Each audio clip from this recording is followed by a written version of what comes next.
Un Stabilus original made in Italy. Se parece bastante a lo que se ven en las tiendas para aparcar la bici de forma sencilla. Vamos a ver.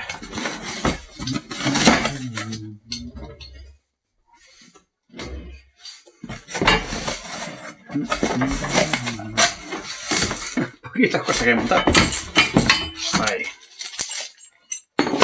Esto. Voy a salir. Y ya está. Easy peasy.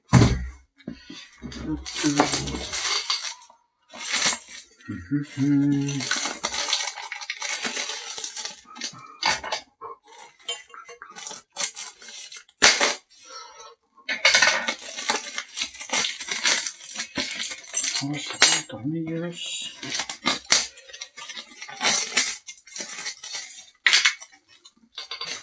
Vale. Y ya está. Pues ya está.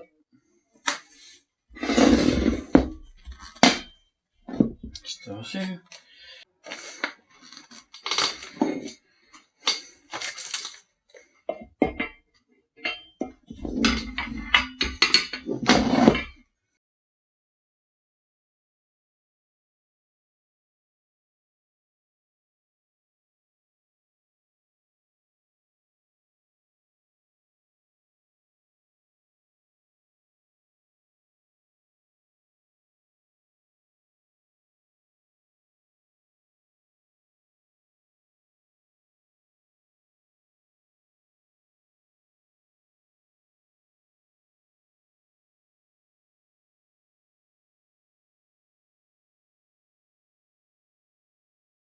Fuerte.